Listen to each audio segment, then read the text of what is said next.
উপেক্ষা করে হাজার হাজার মানুষ এই বহরমপুর শহরে উপস্থিত হয়েছেন প্রতিবাদ করতে, দাবি জানাতে। এত মানুষের ভিড় দেখে আমি নিজে আর হতবাক হচ্ছি, কি বলবো আর কি বলবো না ভেবে পাচ্ছি না। সকাল থেকে ভাবছিলাম যদি বৃষ্টি আছে কি হবে। মাঝে শুনলাম যে জলঙ্গিতে বৃষ্টি, রানীনগরে বৃষ্টি, আরো বিভিন্ন জায়গায় বৃষ্টি হচ্ছে, তাই আমাদের সমর্থকরা আসতে দেরি করছে। বহরমপুর শহরে এখন পর্যন্ত আকাশ সুন্দর, মেঘলা থাকলেও বৃষ্টি নেই, ফলে আমাদের কোনো অসুবিধা নাই। তাই বসে বসে ভাবছিলাম যে যদি নিয়াত ঠিক থাকে তারা তো উপরওয়ালা সদাই হয়। नियत अगर साफ रहे तो ऊपर वाला भी मेहरबान करते हैं। आज एत समय एत लोग উপরওয়ালা দেখেছে তাদের জন্য বৃষ্টিটা থামিয়ে রাখো। যেমন আমরা পজ ব্যবহার করি, এখন বৃষ্টিটা পজ মোডে চলে গেছে, এটা আমাদের কাছে অনেক বড়। এই শহরের প্রত্যেকটা আসবার পথ ধরে গঙ্গার ওপর ব্রিজ হোক, পঞ্চাননতলা হোক, চূড়াখালি হোক, সব পথ ধরে আজ মানুষ এই টেক্সটাইল মোড় অভিমুখে আসছে তো আসছে, আসছে তো আসছে, এসেই চলেছে। অনেক মানুষ খিদে দেখছে, বাজারে যাচ্ছে, এদিক ওদিক যাচ্ছে, কিন্তু তাদের শূন্যস্থান পূরণ করার জন্য মিছিলের পর মিছিল এই সভাস্থলে আজকে করছে। আমরা মুর্শিদাবাদ জেলায় গত নির্বাচনে ভালো ফল করতে পারিনি, তাই অনেকে ভেবেছিল কংগ্রেসের পিঠে সে আর কি হবে, তার থেকে ভালো ডিম মারো কাউকে, তাতে বেশি নাম হবে, তাতে বেশি প্রচার হবে। তাই পশ্চিমবঙ্গে নির্বাচনের পর কেউ যখন উচ্ছ্বাসে আনন্দে কাউকে ডিম মারছে, আবার খাতির করে কাউকে অমলেট দিচ্ছে, তখন আমরা আমাদের মতন করে মানুষের স্বার্থের কথা ভেবে আন্দোলন করার কথা চিন্তা করেছি। এই পশ্চিমবঙ্গে নির্বাচনের পর এক ডিম থেরাপি নামক রাজনীতি শুরু হয়েছে। আমি সকলকে বলবো, রাজনৈতিক অবস্থা যার যা আসে থাকুক, কেউ পক্ষের হবে কেউ বিপক্ষের হবে, কিন্তু কাউকে অপমান করার অধিকার কারো নেই। বিশেষ করে আমি নিন্দা করতে চাই, যখন এই পশ্চিমবঙ্গে দেখি মেয়েদের মুখে ডিম মারা হচ্ছে, মেয়েদেরকে অপমান করা হচ্ছে, তখন আমি তীব্র ভাষায় তার নিন্দা করি। এইরকম করে ডিম মারতে থাকলে হয়তো দেখা যাবে মুরগি সে ডিম পাড়াই বন্ধ করে দেবে, কত সাবধান হয়ে যায়। এই পশ্চিমবঙ্গে এখন দুটো তৃণমূল, একটাকে বলছে কালীঘাট তৃণমূল, আরেকটা তারা জানি না। তা আমি বলছি একটা যদি কালীঘাট তৃণমূল হয়, আরেকটা ও ঘাট তৃণমূল। তারা কারা? তারা সব গরু চালানোওয়ালা তৃণমূলের নেতা যারা ছিল, তারা সব গরু যেমন এক ঘাটে জল খায়, সেই সমস্ত চোরেরা সব ও ঘাট নামে একটা জায়গায় এখন টেপ নিয়েছে। তারা একটা রাখাল ঠিক করেছে, আর রাখাল ভরসা দিয়েছে। আমাদের বাবু বলেছে এদিক ওদিক চোরে চমড়ে খেলে তোদের গায়ে ডান্ডা পড়বে না, সিবিআই আসবে না, ইডি আসবে না, সিআইডি আসবে না, পুলিশ আসবে না, সব ও ঘাটে চলে আয়। একদিকে কালীঘাট, আরেকদিকে গোঘাট, এই দুয়ের মাঝখানে দাঁড়িয়ে আমরা একটা সভা করছি। এলাকার মানুষ একটা কথা বলতে চাই, এলাকার মানুষ একটা কথা বলতে চাই, ওয়াক চাহে कितना ही इम्तिहान डाले, जो डरते नहीं वो कभी झुकता नहीं। আমাদের পরে যত পরীক্ষায় হোক, একটা জিনিস মনে রাখবেন, আমরা রাজনীতিতে ভয় পাই না, ভয় পাই না বলে মাথা নিচু করি না, তাই মাথা উঁচু করে আমরা রাজনীতি করি। এই মুর্শিদাবাদে আমরা অনেকে হেরেছি, তার মানে দুটো জায়গায়, একদিকে আমাদের ফারাক্কা, আরেকদিকে আমাদের রানীনগর। মহাতাব শেখ, জুলফিকার শেখ, এই দুজনে আজকে মুর্শিদাবাদ জেলার এমএলএ হয়েছে। অর্থাৎ মুর্শিদাবাদ জেলার মানুষ এত প্রতিকূলতার মধ্যে কংগ্রেসের জন্য দুটো তারা বিধায়ক দিয়েছে। তাই মুর্শিদাবাদ জেলার সেই সমস্ত মানুষকে বলবো যারা আমাদের দুটো বিধায়ক উপহার দিয়েছে তাদেরকে লাখো লাখো সালাম জানাই। আমরা হেরেছি। সমস্যা হচ্ছে কি জানেন, নির্বাচনগুলোতে মানুষের আর ভোট হচ্ছে না। নির্বাচনগুলোতে মানুষের ভোট না হয়ে হিন্দুর ভোট হচ্ছে, মুসলমানের ভোট হচ্ছে। আমরা যারা মানুষের জন্য রাজনীতি করি আমাদের জন্য নিশ্চয়ই কিছু বিপদ বয়ে নিয়ে আসছে। তাই আগামী দিনে মানুষ যেন তার ভোট দেয়, মানুষ যেন মানুষের ভোট দেয়, আমরা সেই দাবিও এই মঞ্চ থেকে করতে চাইছি। এলাকার মানুষ আজকে বড় বিপদের দিন। গত নির্বাচন কমিশনের তৎপরতায় এসআইআর কাণ্ড ঘটল। যে এসআইআর কাণ্ডে এই পশ্চিমবঙ্গে প্রায় ৩২ লক্ষ মানুষের তাদের আগামী দিনে জীবন অনিশ্চিত হয়ে গেছে। সরকারিভাবে ২৭ লক্ষ, আমাদের কাছে খবর ৩২ লক্ষ মতন মানুষ তাদের ভোটের অধিকার হারিয়ে ফেলবে কিনা এই আশঙ্কায় ভুগছে। এই পশ্চিমবঙ্গের মানুষ আপনারা জানেন যে এসআইআর প্রক্রিয়ার মধ্য দিয়ে কি নাকানি চোপানি খেতে হয়েছে আপনাদের। একবার এডুকেশন, একবার লজিক্যাল ডিস্ট্রিবিউশন, একবার ট্রাইব্যুনাল চলছে তো চলছেই। শুনলে অবাক হবেন, আমাদের ফারাক্কার প্রার্থী যিনি ছিলেন আমাদের, যাকে আমরা জিতিয়েছি, সেই ফারাক্কার প্রার্থীকে হঠাৎ দেখলাম আমরা যে তার নাম বাদ চলে গেছে এসআইআর কাণ্ডে। তাকে আমরা প্রার্থী করে দিয়েছি, মহাকাশ শেখ প্রার্থী ঘোষণা করে দিয়েছি আমরা দিল্লি থেকে, কিন্তু নিচে দেখছি তার নাম নেই, সে ডিলিট হয়ে গেছে। তার নাম চলে গেছে ট্রাইব্যুনালে। রাহিতাই রব হয়েছে আমাদের। কি হবে আমাদের তো প্রার্থী ঘোষণা হয়ে গেছে। সেই অবস্থায় আমরা সুপ্রিম কোর্টে দরবার করলাম। সুপ্রিম কোর্টের বিশেষ দরবার করে আমাদের উকিল ফিরদৌস তার দিবারাত্র পরিশ্রমের মধ্য দিয়ে সুপ্রিম কোর্ট বলল যে ঠিক আছে, বিশেষ কেস হিসাবে এই ফারাক্কার নির্বাচনে অংশগ্রহণকারী কংগ্রেসের প্রত্যাশী তাকে আপনারা ট্রাইব্যুনালে হাজির করান। নির্বাচনের প্রার্থী তালিকার দিন শেষ, ঠিক তার আগের দিন মহাতাব শেখকে আমরা ট্রাইব্যুনালে হাজির করালাম। ট্রাইব্যুনাল সঙ্গে সঙ্গে বলল একে ডিলিট করার কোনো রাস্তা নেই। ট্রাইব্যুনাল বললেন আপনি আরামসে ভোটে দাঁড়ান, কোনো অসুবিধা নাই। তারপরের দিন বহরম করেছে, তাকে ভোটে আমরা দাঁড় করতে পারলাম, নির্বাচনে অংশগ্রহণ করতে পারলো এবং তার নির্বাচনে অংশগ্রহণের মধ্যে দিয়ে ফারাক্কা সিট আমাদের করতে হবে। তাহলে বুঝতে পারছেন, সবাই তার সুপ্রিম কোর্ট যেতে পারবে না, সবাই তার ট্রাইব্যুনালে বিশেষ ব্যবস্থা করতে পারবে না। মহাতাব থেকে জন্য বিশেষ ব্যবস্থা করতে পেরেছি আমরা কেন? কারণ সে কংগ্রেসের ক্যান্ডিডেট ছিল। তাই কংগ্রেসের ক্যান্ডিডেট হিসেবে বিচারপতি তাকে বিশেষ ব্যবস্থা করতে সহযোগিতা করেছিল। এটা তো সাধারণ মানুষের সম্ভব নয়। তাই কি করে সম্ভব? আজকে পশ্চিমবঙ্গের ২৭ লক্ষ মানুষ জানে না তারা কি তাদের ভবিষ্যৎ। শুধু তাই নয়, কালকে আরেকটা আইন বার করেছে, যাদের নাম নেই তাদের তো হলেই, এবার তাদের ছেলে মেয়েরা তারা যখন বড় হবে, তাদের যখন 18 বছর বয়স হবে, কখনো তারা 6 নম্বর ফর্মে নাম ক্লিয়ার করে জমা করতে পারবে না। তখন তাদেরকে বলা হবে তোমার বাবা মার এসআইআর কি নাম আছে কি নাই।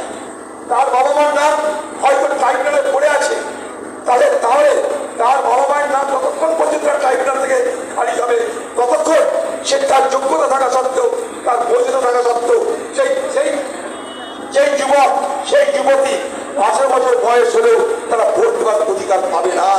ভেবে দেখুন আমরা কোথায় চলেছি, ভেবে দেখুন আমরা কোথায় চলেছি। এটা মুসলমানের হিন্দুর বিষয় নয়, এটা মানুষের ভোট দেওয়ার অধিকারের প্রশ্ন। ভারতবর্ষের সংবিধান আমাকে সে অধিকার দিয়েছে। ভারতবর্ষের সংবিধান আমাকে আর্টিকেল 19, আর্টিকেল 21, আর্টিকেল 14 সব রকমের অধিকার দিয়েছে। আর্টিকেল 25, 26 সব অধিকার আমাকে দিয়েছে। সেই অধিকারটাকে আমি প্রয়োগ করতে পারছি না, কারণ মাঝে এক অদ্ভুত বাতাবরণ তৈরি হয়েছে নির্বাচন কমিশনকে সামনে রেখে। ভাবুন, একের পর এক ফটো তৈরি হচ্ছে। এই সরকার যখন থেকে নির্বাচন কমিশন এসআইআর চালু করেছে, তখন থেকে একটার পর একটা নতুন নতুন নিয়ম কানুন চালু করছে। আপনারা দেখেছেন এখন AI generated, artificial intelligence generated সব নামের তালিকা তৈরি হচ্ছে। কোথায় একটা অক্ষর বাদ গেলে, একটা দাড়ি কমা বাদ গেলে তার নাম বাদ চলে যাচ্ছে, তাকে সংসদের সুযোগ দেওয়া হচ্ছে না। ভয়ঙ্কর পরিস্থিতির মধ্যে আমরা চলেছি। যেমন করে ভারতবর্ষে বিজেপি পার্টি একবার চালু করেছিল নোটবন্দি, মনে করে দেখুন সেই নোটবন্দির অবস্থায় সপ্তাহে সপ্তাহে নিয়ম পাল্টাতো। মনে করে দেখুন ভারতবর্ষের সরকার চালু করেছিল জিএসটি, সপ্তাহে সপ্তাহে মাসে মাসে সেই নিয়ম পাল্টাতে পাল্টাতে 60 বার নিয়ম পাল্টানো হয়ে গেল। ঠিক এখন নির্বাচন কমিশন তারাও অনেকক্ষণে সময় সময়ে নিয়ম পাল্টাচ্ছে, মানুষের হয়রানি বাড়ছে। তাই প্রশ্ন আমাদের, স্বাধীন ভারতের নাগরিক হয়ে আমরা কি ভোট দিতে পারবো না? এই মৌলিক প্রশ্নে আমরা আজকে আন্দোলন করছি। আজকে আমরা এই জন্য আন্দোলন করছি কারণ সুপ্রিম কোর্ট বলেছে এর আগে যদি নির্বাচন তালিকা শুদ্ধ না হয় তাহলে কোনো ভোট প্রক্রিয়া শুদ্ধ হতে পারে না। যদি 27 লক্ষ মানুষ আজকে নির্বাচন তালিকা থেকে বাদ চলে যায় তাহলে ভোট কখনো সেটা সুস্থ ভোট কোনো না বলে বিবেচনা করা উচিত। সেই তর্ক নিয়ে আমরা সুপ্রিম কোর্টের দরজা খটখট করছি। আপনারা শুনলে আরো অবাক হবে, আরো হয়রান হবে। মুর্শিদাবাদ জেলা একটা পিছিয়ে পড়া জেলা, এখানকার মানুষের যে জনসংখ্যা তার মধ্যে 80% গ্রামাঞ্চলে বাস করে, তারা গরিব। এই মুর্শিদাবাদ জেলায় 69 লক্ষ মানুষ আছে যারা খাদ্য সুরক্ষা আইনের আওতায় সস্তায় চাল গম পেয়ে থাকে।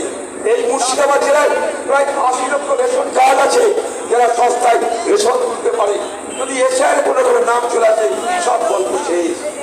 আপনার পেনশন বন্ধ, আপনার কোনো সরকারি সহযোগিতা বন্ধ, সংখ্যালঘু মানুষের যেটা তাদের প্রিম্যাট্রিক পোস্ট ম্যাট্রিকের সুযোগ তা বন্ধ, হিন্দুদের এ সমস্ত সুযোগ সুবিধা সব বন্ধ হয়ে যাবে। আজকে ব্যর্থতা কার? নির্বাচন কমিশন।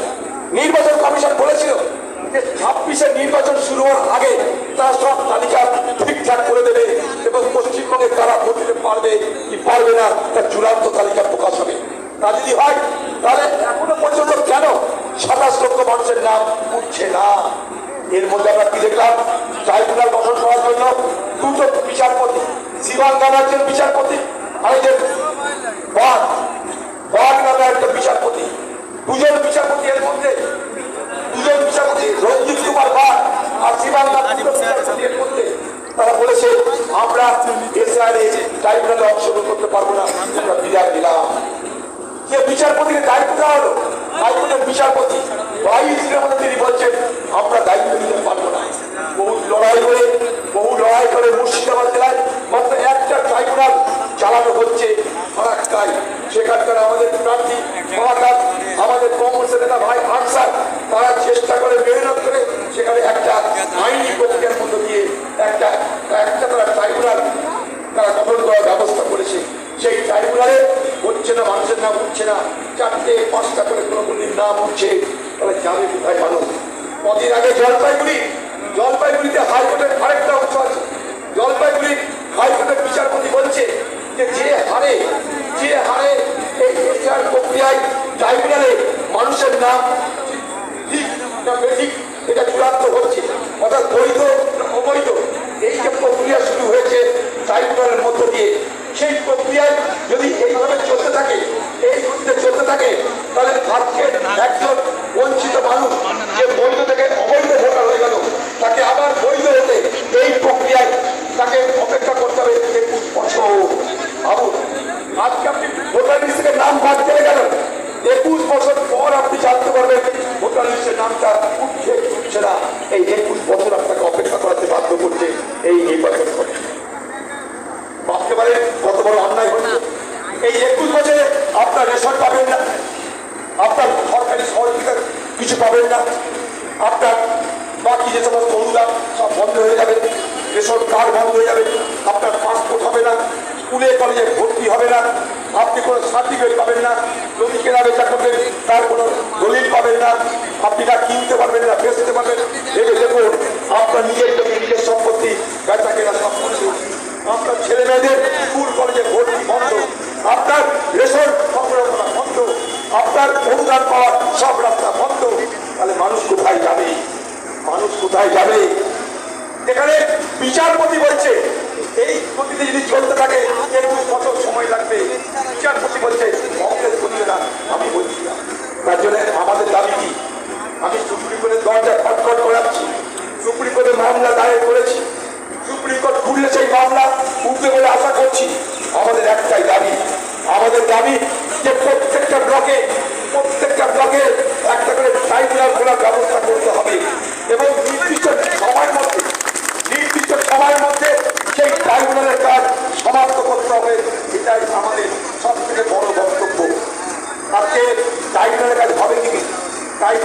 গেলে ঘর দরকার, ঘর নাই, রাজ্য ঘর দেয়নি।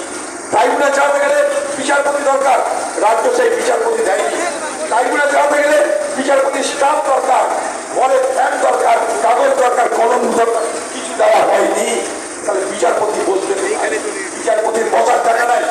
আপনি যে কি করে জানবেন আপনার নাম এলো কি এলো না, আপনি জানবেন কি করে? তার জন্য সরকার বলছে আমাদের পোর্টাল আছে, পোর্টাল, সেখানে কোনো নাম উঠছেও না, কোনো নাম বাঁধা যাচ্ছে না, যেমনকার নাম তেমন দাঁড়িয়ে আছে। এইরকম ভয়ঙ্কর জায়গায় দাঁড়িয়ে তাই আজকে আমরা এই ডেপুটেশনের ব্যবস্থা করেছি। এখানকার জেলা ম্যাজিস্ট্রেটকে এই ডেপুটেশন দেবো আমরা, এবং সেই ডেপুটেশন দেওয়ার পর আগামী দিনে, আজকে বলে রাখছি আপনাদের, তুলে রাখুন এখানকার মানুষ, আগামী দিন আমরা কলকাতায় গিয়ে পশ্চিমবঙ্গের রাজ্যপালের সঙ্গে ডেপুটেশন দেবো। সেদিনে কিন্তু আপনাদের যেতে হবে। এই মুর্শিদাবাদ থেকে হাজারে হাজারে মানুষকে যেতে হবে সেই রাজভবনে। আমরা সেখানে রাজ্যপালকে ডেপুটেশন দেব। অনুমতি দেবে কি দেবে না আজকে সরকার আমি জানি না, কিন্তু অনুমতি না দিলে কোর্টের মাধ্যমে অনুমতি নিয়ে আপনাদেরকে সঙ্গে করে আমি রাজভবনে যাব। এই সিদ্ধান্ত আজকে নিচ্ছি। একদিকে কোর্টের বাইরে, আরেকদিকে কোর্টের মধ্যে এই দ্বিমুখী লড়াই চালিয়ে মানুষের অধিকারকে আমাদের আদায় করতে হবে। এই সিদ্ধান্ত নিয়ে আমরা আগামী দিনে এগোতে চাই। আমাদের কিছুই নাই, শুধু আমাদের নিজেদের উপরে ভরসা আছে। আমাদের কিছুই নাই, আমরা করতে গেলে চলতে পেরে গেছি। বলে না যে सूरज शाम सूरज को ढलना सिखाते हैं। देखবেন সূর্য সন্ধ্যেবেলা ডুবে যায়, शाम सूरज को ढलना सिखाते हैं। কেন সন্ধ্যে হয় তখনই যখন সূর্য ডোবে। আমার পরোয়ানে को जलना सिखाते हैं। সন্ধ্যে লেগে গেলে সোনার পোকা ঢুকতে থাকে। गिर जाने से डरो मत मुसाफिरो, পড়ে গেলে খাপ দিয়ে কেউ না मुसाफिर। কারণ हर छोटा इंसान को संभालना और चलना सिखाते हैं। প্রত্যেকটা চক্করের মধ্যে দিয়ে মানুষ চলতে শেখে। সারা দেশ জুড়ে তাই আজ এই সরকারের বিরুদ্ধে মানুষের আওয়াজ প্রতিধ্বনিত হচ্ছে। মানুষের আওয়াজ এই সরকারের বিরুদ্ধে ক্রমশ প্রতিধ্বনিত হচ্ছে। তাকিয়ে দেখুন, তাকিয়ে দেখুন, আজকে রাম মন্দির অযোধ্যায়, বাবরি মসজিদ ভেঙে রাম মন্দির, সেই রাম মন্দিরের সামনে রেখে 2024 সালে নরেন্দ্র মোদীর উদ্বোধন ভোটে জিতবো বলে মানুষ ভোট দিল। ভারতবর্ষে বিজেপি পার্টিকে আনলো। 2029 ভগবান শ্রীরাম যেদিন থেকে মন্দির প্রতিষ্ঠা হয়েছে সেদিন থেকে সারা ভারতবর্ষের সমস্ত ধর্মপ্রাণ মানুষ রামের প্রতি শ্রদ্ধা জানিয়ে তাদের অনেক টাকা পয়সা সমস্ত কিছু সেখানটায় দান করেছে। মনে মনে ভেবেছে রাম মন্দিরে দান করলে তাদের ভালো হবে, তাদের সন্তানদের ভালো হবে। ওরা মেহনতি মানুষ 100 টাকা কামিয়েছে, 100 টাকাই জমা করেছে। যাদের কাছে পয়সা আছে সোনা চাঁদি সব সেখানটায় দান পত্রে দিয়েছে। কারণ তারা মনে করেছে এই দান পত্রের টাকা দিয়ে তাদের মঙ্গল হবে, তাদের সকলের ভালো হবে, শ্রীরাম তাদেরকে আশীর্বাদ। এই তো কথা। পার্লামেন্টে 2022 সালে আমার আজও মনে আছে, পার্লামেন্টে একটা কমিটি গঠন হয়েছিল এই রাম মন্দির ট্রাস্টের জন্য। যেদিনটা কমিটি গঠন করে সেটাকে পার্লামেন্টে পাঠ করা হলো, সেদিনকে আমরা বলেছিলাম যাদেরকে এই ট্রাস্টের দায়িত্ব দেওয়া হয়েছে তারা সব তো পলিটিক্যাল, তারা সব রাজনৈতিক লোক। এখানে ধর্মগুরু নাই, শঙ্করাচার্য নাই, কেউ নাই, কোনো ধর্মীয় পরিষদের মানুষ নাই, সব এখানে পলিটিক্যাল লোক, হয় বিশ্ব হিন্দু পরিষদের আরএসএসের লোক। একটা মন্দির যখন প্রতিষ্ঠা হলো সেই মন্দির পরিচালনার জন্য তাকে পুরোহিত নেই, সর্বমান মানুষ নেই, শঙ্করাচার্য নেই, আচার্য নেই, কোনো ধর্মীয় ব্যক্তিত্ব নেই। সেখানে কেন রাজনৈতিক সব নেতারা থাকবে? সেদিন আমাদের কথাকে উড়িয়ে দিয়ে পুরস্কারে তারা তাদের ক্ষমতা প্রয়োগ করেছিল। দেখুন আর গরমের কল বাতাসে নড়ে। সেদিন আমরা যে সন্দেহটা করেছিলাম আজ তা হাতে কলমে প্রমাণিত হচ্ছে। আজকে তা হাতে কলমে প্রমাণিত হচ্ছে। রাম মন্দিরে যে চাঁদা জমা পড়েছে, যে দাম জমা পড়েছে, হাজার হাজার কোটি টাকা সেখান থেকে ঘাটটা লেগেছে, অবাক হয়ে গেছি। নরেন্দ্র মোদী ভারত ভারতবর্ষের মানুষকে বলে না খাউন না, না খানে দুর্গা। কিন্তু নরেন্দ্র মোদী এই কথা জানে না যে তার দলের লোকেরা রামের দান খেয়ে নেবে। জানতো না রাম ভগবানের নামে যে চড়াবে চুরি, অর্থাৎ যা দান করে সেটাই চুরি হয়ে যাচ্ছে। चढ़ावे खा लेंगे हिंदुस्तान के बीजेपी पार्टी और उनके साथियों ने ये देखा अमेरिका के धारणा যে নরেন্দ্র মোদী প্রতি মুহূর্তে সারা বিশ্বের যে কোনো প্রান্তে যে কোনো ঘটনা ঘটলে সর্বপ্রথম তিনি মুখ করে এই ভগবান রামের এই মন্দির যিনি সেই মন্দির যিনি উদ্বোধন করেছেন ভারতবর্ষের প্রধানমন্ত্রী হিসাবে। একটা মন্দির উদ্বোধন হয়েছে, সেখানে কোনো ধর্মীয় মানুষ উদ্বোধন করেনি, সেখানে রাজনৈতিক ব্যক্তি হিসাবে নরেন্দ্র মোদী উদ্বোধন করেছিলেন। আজকে তিনি কিন্তু একটা কথা বলছেন না। কেন কেন ভারতবর্ষের প্রধানমন্ত্রী সব ব্যাপারে মুখ খোলেন, কিন্তু রাম মন্দির থেকে যে কোটি কোটি টাকা লুট হয়ে গেল, এই লুটে কারা জড়িত, আপনি কোনো ব্যবস্থা নেবেন সে কথা আপনার মুখ দিয়ে এখন পর্যন্ত বার হলো না। কোনো জায়গায় কোনো অপরাধ ঘটলে সর্বপ্রথম এফআইআর হয়, কিন্তু এই উত্তরপ্রদেশে সেখানটায় রাম মন্দিরের টাকা যখন লুট হচ্ছে তখন সেখানে এফআইআর হচ্ছে না, এসআইটি গঠন করা হচ্ছে। এসআইটি কি? সাধারণ একটা তদন্ত কমিটি সরকার গঠন করতে পারে।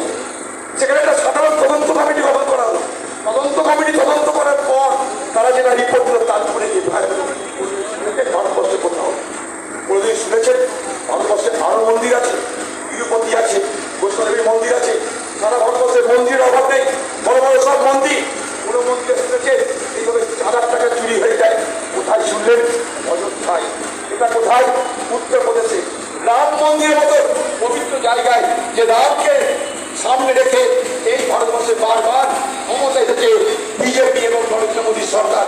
আজকে সেই রামের টাকায় চুরি করে তারা চুপ করে বসে আছে, চুরি করে চুপ নরেন্দ্র মোদী।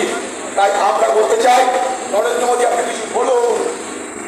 কদিন আগে যাচ্ছিলাম একটা রাস্তা দিয়ে, যেখানে যে বিজেপি একটা নেতা একটা চায়ের দোকানে খুব ভাষণ মারছি, বলছে যে নরেন্দ্র মোদীকে এ সরকার থেকে কেউ কখনো হটাতে পারবে না। তখন লোকটা বলছে কেন? বলছে নরেন্দ্র মোদী বলে কেউ নাই ভারতবর্ষে। দেখছিস না বিশ্বকাপ করছে, ব্রাজিল হারছে, পর্তুগাল হারছে, ভারত হেরেছে না? বিশ্বকাপ করছে, পর্তুগাল হেরে গেছে, ব্রাজিল হেরে গেছে, ভারত কিন্তু এখন হারে। এটা বিজেপি নেতা লোকদের। আমি বললাম ভাই, ভারত তো কখনো অংশগ্রহণ করার সুযোগই পাইনি, কখন এই প্রচার আজকে ভারতবর্ষে প্রচার চলছে যে নরেন্দ্র মোদী অপরাধী। নরেন্দ্র মোদী অপরাধী নয়। যে কথা বলছিল 29-এ এই ভারতবর্ষে বিজেপি নরেন্দ্র মোদী নতুন করে ভাগ করলে কাজ শুরু হবে। আপনারা নিশ্চিন্ত থাকতে পারেন। এই দেশের মানুষ আর বিপর্যস্ত, দেশের মানুষ আর বিরক্ত। 5.5 কোটি করে মানুষের নাম খামোখা এই ভোটার লিস্টকে সামনে রেখে এসে কাছে বাদ দিয়ে দেওয়া হয়েছে। তাই আমাদের এক কিছু দাবি নিয়ে আমরা আজকে পিএমের কাছে ডেপুটেশনে গেছি। যেমন ফুড সিকিউরিটি সিস্টেম সকলকে দিতে হবে। ন্যাশনাল ফুড সিকিউরিটি অ্যাক্ট 2013 আমরা চালু করেছিলাম। তার সুবিধা যারা যারা পায় এসআরদের নাম থাক আর না দিতে হবে, তাদের সেটা এখন বিচার্য। সেটা এখন বিচার্য।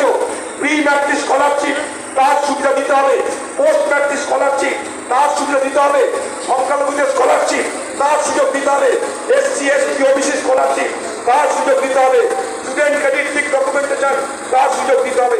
এরকম প্রচুর আমাদের দাবি আছে। যেমন ওল্ড এজ পেনশন, বিধবা পেনশন, অক্ষম ভাতা, social security pension, financial assistance কৃষকদের যে ভাতা দেওয়া হয়, স্বাস্থ্য ভাতা, সমস্ত কিছু দিতে হবে। কারণ এটা তাদের ভুলে মানুষকে ভুগতে হচ্ছে, মানুষের কোনো ভুল নাই। এখানটায় রেজিস্ট্রেশন অর্থাৎ কোনো কিছু বিক্রি করলে তার দলিল দিতে হবে, মিউটেশন করা সম্পত্তি তার দলিল দিতে হবে, জমি ল্যান্ড কনভার্সন, জমি চরিত্র বদলাতে গেলে তারও সার্টিফিকেট দিতে হবে। এই সমস্ত বিষয় নিয়ে আজ কংগ্রেস দলের পক্ষ থেকে 6 জন ডিএমের কাছে ডেপুটেশনে গেছে। আপনারাও নিশ্চয়ই আমাদের এই দাবিকে সমর্থন করেন। এটা ধরে নিয়ে আমরা আগামী দিনে এই দাবিকে সামনে নিয়ে আরো বড় আন্দোলন করবো। আমরা কলকাতায় যাব, রাজভবন যাব, আমরা সুপ্রিম কোর্ট যাব। মুর্শিদাবাদ জেলার মানুষ যে ভরসা কর্মসূচি করেছে সেই ভরসা আপনারা রাখবেন। আমরা আপনাদের জন্য সারা জীবন লড়াই করেছি, আজও লড়ছি, আগামী দিনে লড়বো। ভোট আমাদের কাছে কোনো বড় ব্যাপার না। ভোটে হার বা জিত শেষ কথা নয়। আমরা রাজনীতি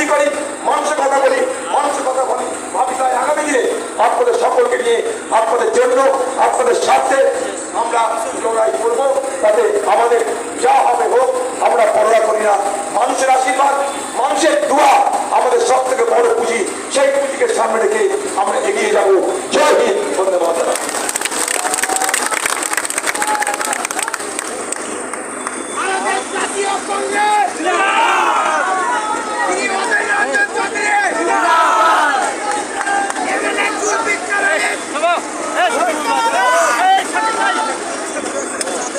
চলো